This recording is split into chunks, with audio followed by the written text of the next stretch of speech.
When you're going through something heavy, you don't just want comfort. You want direction. You want to know what God is saying right now. Am I missing something? Is He silent? Or am I just not listening? That question rarely comes from curiosity. It usually comes from pressure, from uncertainty, or from struggle. And in those moments, the silence can feel loud. So let's slow this down. What does it actually mean to hear God's voice? Most people expect something dramatic, an audible voice, a sudden emotional surge, a clear sentence in their mind that feels unmistakable. But Scripture doesn't usually describe it that way. Jesus said in John chapter 10, verse 27, "My sheep hear my voice, and I know them, and they follow me." Now notice something about that. He didn't say His sheep hear a volume. He said they hear His voice. Now in Scripture, hearing often means recognition, not sound. Recognition. You recognize what aligns with His character. You recognize what reflects His word.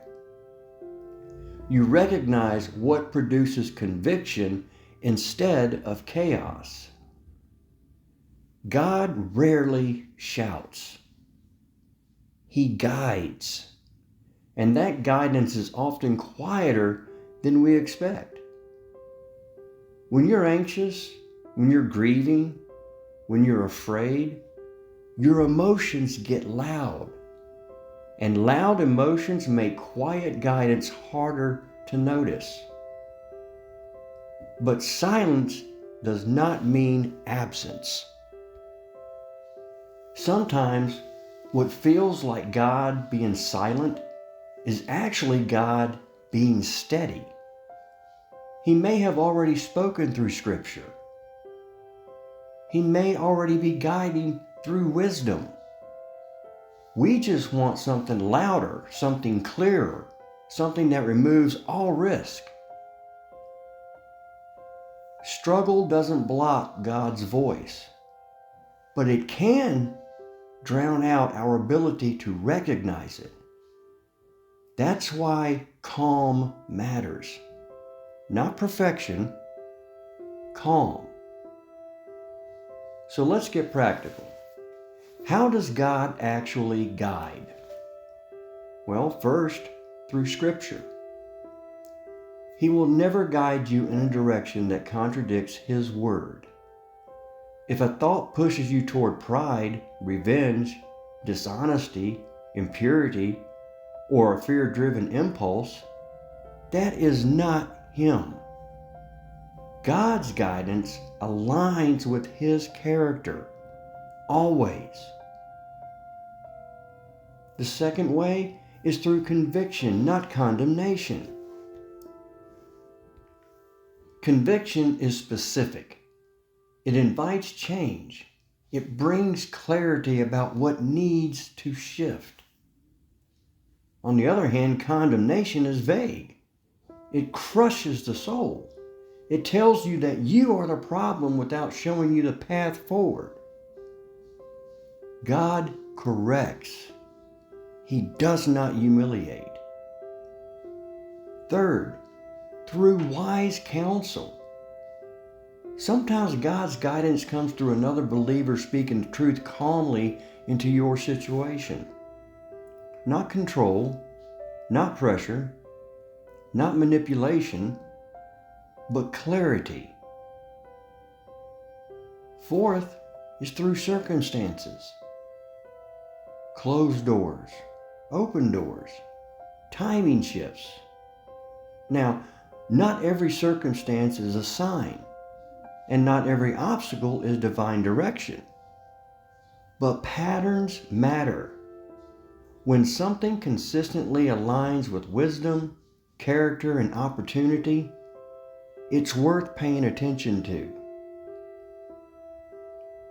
Fifth, through internal alignment. Over time, as you walk with Him, your thinking begins to reflect His character. Your instincts begin to soften. Your reactions begin to slow. And your desires begin to shift. Sometimes it is your thought, but shaped by His Spirit. God's guidance produces clarity, conviction, patience, and a peace that aligns with truth. Not panic, not urgency driven by fear, not ego. Now here's where most people get stuck. What if this is just me? Well, sometimes it is. But that doesn't mean God isn't involved. He transforms how you think over time. As you stay in His Word, as you pray honestly, as you obey what you already know, your eternal world begins to change. So the better question becomes this: does this align with Scripture? Does it reflect humility? Does it require obedience rather than comfort?